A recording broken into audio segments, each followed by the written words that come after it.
It's been a great joy to be with you this weekend and to have this opportunity to share with you and to learn from you, and to know that we have brothers and sisters who are working on many of the same things throughout communities in not only the United Methodist Church, but across the country. It's such a delight to be able to be connected to you through the Barkers. They were a wonderful addition to us in Chicago the few years that they were there.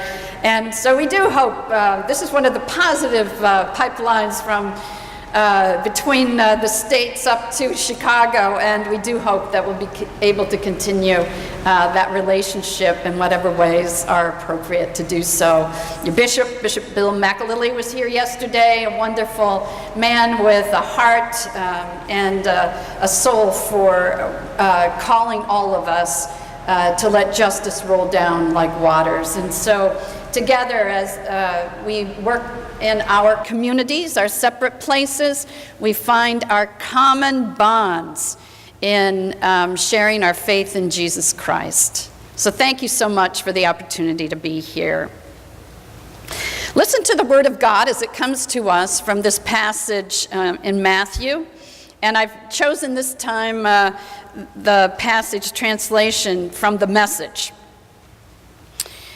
Then Jesus made a circuit of all the towns and villages, and he taught in their meeting places, reported kingdom news, and healed their diseased bodies, healed their bruised and hurt lives.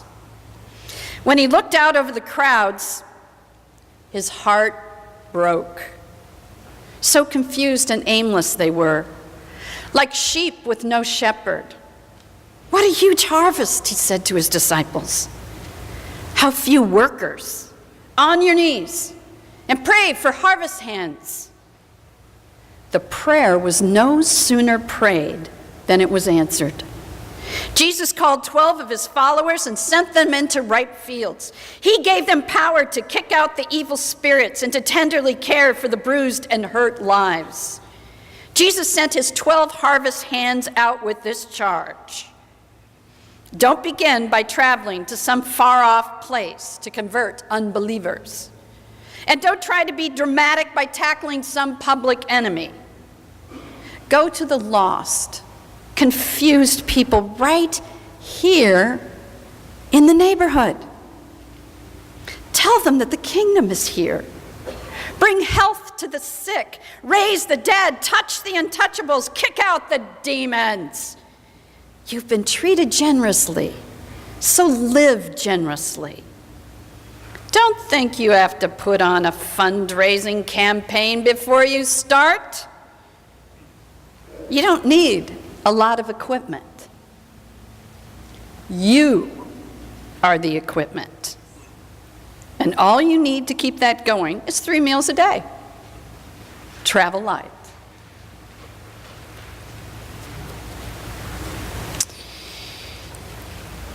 There's a white paper out there that's being circulated throughout the United Methodist Church. It's written by a well-known theologian whose name will go uncalled this morning, but he's coming to your town in a few weeks. And in this white paper about the United Methodist Church and some of our struggles, he says that the greatest moral and biblical issue of our generation is human sexuality. Well, I don't like to call it an issue because it's about people's lives. So it's a challenge. So you could say the greatest moral and biblical challenge of our generation is human sexuality? Well, I discovered this clarifying line towards the end of last year, and on the first Sunday of the year, I always go and preach at our flagship African-American church, St. Mark United Methodist Church, on the south side of Chicago. Now, you may recall the first Sunday of January was New Year's Day. I said to the pastor, "Are you sure you want me to come on New Year's Day?" And I will just tell you, it almost always snows in Chicago on the first Sunday of January. I said, "It's going to be you and me at that 8 o'clock service." Well, I must have cajoled him enough to have a pretty packed out 8 o'clock service and a packed out 10 o'clock service as we came together. And you know, as I came into that sanctuary and I walked up in front of them and I thought about what it was that we had been through over the last year, I said to them, "Do you know that they're saying in the United Methodist Church that the greatest moral and biblical challenge of our generation is human sexuality?" Really?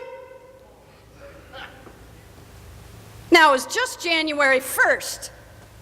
But what, of course, we later discovered is that 762 people had been shot and killed in Chicago in 2016, a record number.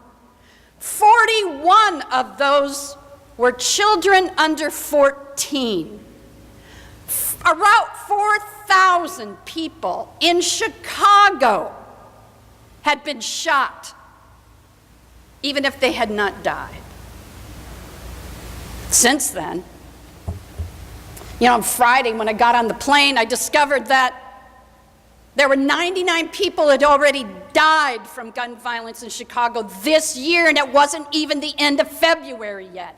I'm pretty sure by Sunday morning, it's over 100. Last Wednesday, 7 people died in one day.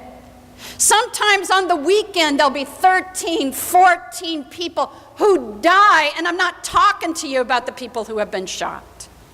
And as I said yesterday in our event, this is not 6 degrees of separation. We all know people. We work with people. We worship with people. We hold vigils for United Methodist people who have been shot and killed by gun violence. So I said to them, the greatest moral and biblical challenge of our day is human sexuality? Is that what you get up in the morning and worry about? Is that what just grips your stomach and your heart when you send your children and your grandchildren to school in the morning? Is that what just permeates this sense of fear and isolation? It's human sexuality? Well, you know, it's the African American church, so they had a little call and response to this whole thing, I'll tell you. And I'll just give you an alert. It wasn't that they thought human sexuality was the greatest moral and biblical challenge of our generation. Now, don't panic. I do believe that our divisions around human sexuality are important for us to work out. I do believe that. But you know, it's not just going to be about the divisions and our antagonism toward each other about human sexuality. You can read my email. It's also about immigration. Pretty soon it's going to be about health care in America. You know, the list goes on and on and on. Human sexuality has certainly ground us to a halt. But I just want to say to you, someone has stolen our story of salvation and our story as United Methodists. They have hijacked it and made us believe and live out a narrative that makes us think that human sexuality is the greatest moral and biblical challenge of our day. I just want to say to you that that comes from an incredible position of privilege. I mean, we talk about privilege.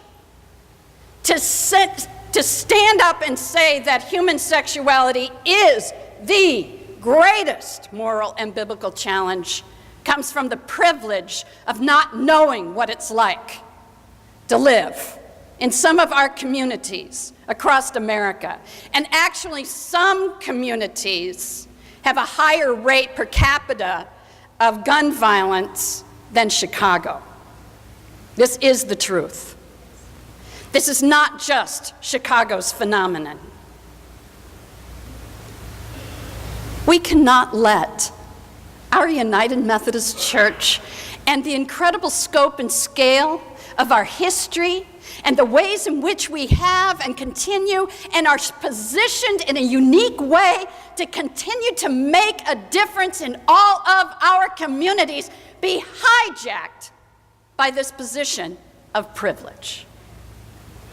I love this passage that I just read to you. I can preach it every which way, up and down and or sideways. You know, even from that position, which I'm not going to preach today, is that you are the equipment.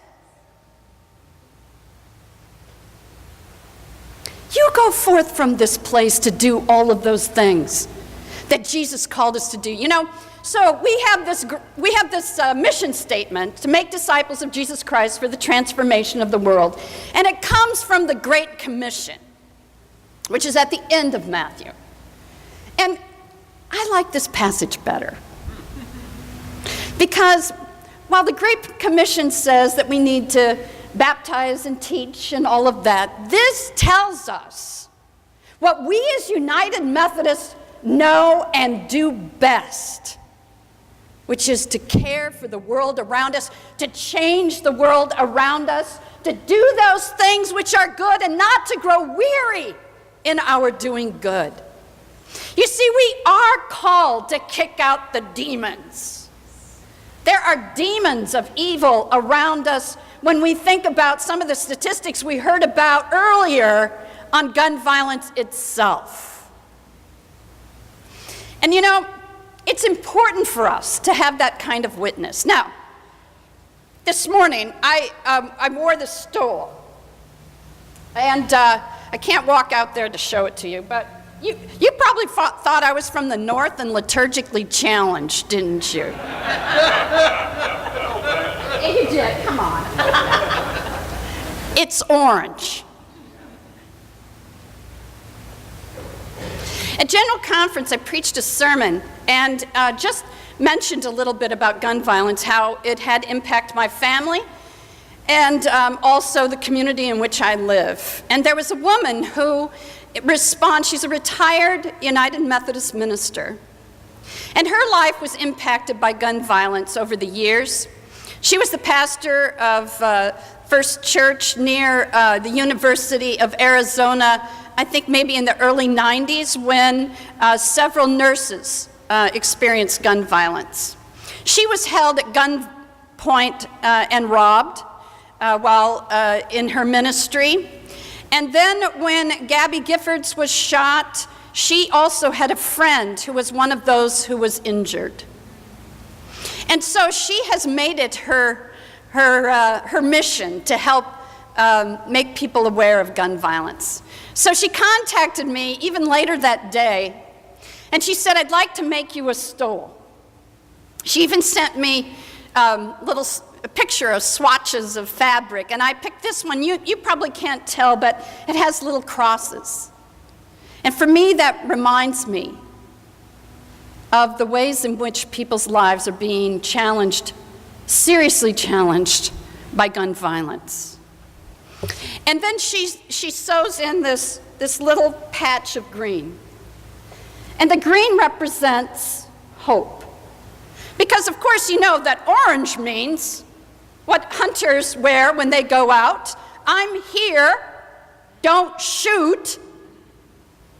So orange is the color of anti-gun violence. But for us as Christians, when we read even this passage, we're called to be this little bit of green. It may not be everybody, and we may not be everywhere, but we're that little bit of green that Jesus sends out into our communities to address the greatest moral and biblical challenges of our day. So what are they, you may ask? One, is extreme poverty. Extreme poverty. Children go to school hungry. Parents work 2 jobs because they can't get a living wage. Extreme poverty causes the brain to be rewired. Extreme poverty. One little picture. I mean, how do you explain extreme poverty? There was our local public radio station did an hour-long feature, a view from room 205, which was an elementary classroom in West Lawndale. And it told all about the children and the teachers, but there was just one little thing that I think gives a picture of extreme poverty. And in it, she said that this was the community where Martin Luther King lived in 1966 when he came to Chicago. He had an apartment there for a number of months. And she said that across the street there's a drugstore. This is just within a block or 2 of where the school is. And in this drugstore, there are these pictures of Martin Luther King coming to get his newspaper in the morning and his juice or whatever.